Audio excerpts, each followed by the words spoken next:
What would you say to someone who feels cold but is nervous or uncertain? You would almost be crazy if you weren't nervous. Mm. It's like that anticipatory nervousness when you are going to go to a new country. You're going to get on an airplane and you're going to arrive to a place that you've never been before. Of course, you're going to have that kind of what will happen? What will I see? Will I be okay? All of those questions are natural and necessary to come into your awareness. I am a little bit suspicious of somebody who has never entered into that kind of a journey who would be just like, no problem. That can happen also, but it makes sense to have nervousness. It's very natural and very appropriate. And then you discover that when you get off that airplane and you land in that country, that it welcomes you with open arms. So, yeah.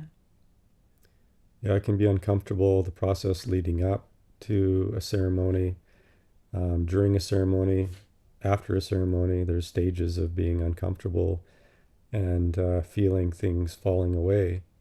And when I say things falling away, like these are aspects of identity structures that are created in our mind, understandings of the world that are deconstructed and cleaned, and then put back together in a way that more resembles what's true and what's real.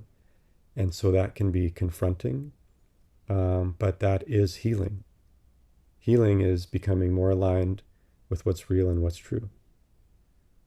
And so the part of us that has that nervousness is the constructed part of us, the, people would say the ego self or whatever that has relied on and begged for safety and security. Like your monkey Yeah. mind. The monkey mind. Yeah. Yeah. And so that is the part that's nervous and has anxiety. I would posit that the higher self is like, yes, let's go. We want that the parts of us to integrate, and those, as Mark says, those parts of us that are about survival, to be curated to their proper place. Yeah, and I think just to add to that, people that when we're nervous, the question that often comes up for people is, will the deconstruction and the changes and what comes in and what's replaced, is it in my best interest? And if you come from a place, a background where you believe that you either have a religious perspective or an evolutionary perspective, and there are no other perspectives, then if you see the chinks in the armor of the religious perspective, which there are many, it may seem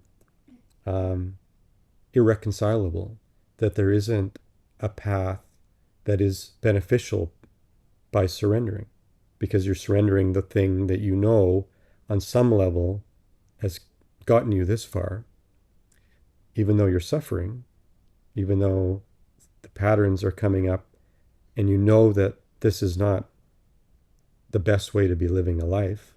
There's still that apprehension of maybe this is the best way to live a life. And so the teaching around everything being held in love is very esoteric to a person who hasn't experienced that. But that teaching is true.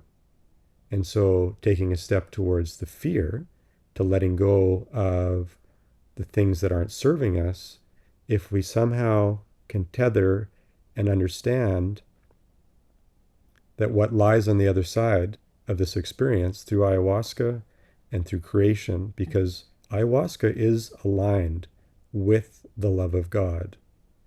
And so because of that alignment, the expansion that happens can be trusted, even if it's scary, even if the experience of letting go of everything that we know, that we're familiar with, the defense mechanisms, the constructs, and we're not letting go of them all at once.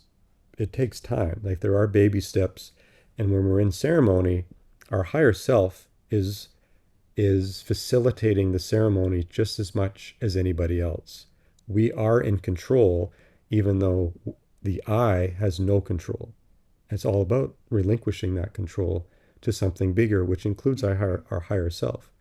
And because that higher self is attuned to the truth that everything is held in love, and we are getting closer to that by journeying in that direction, by working with medicines, following our intuition, learning how to trust our heart, even if our mind leads us astray, and maybe we end up in ceremonies that are very challenging and done by people who shouldn't be doing them. There's a process of deconstruction and learning that's happening. Whether you like it or not, you're not a victim. You're an explorer. And the concept of being a victim, it becomes challenged and held in love also over time, and eventually disintegrates.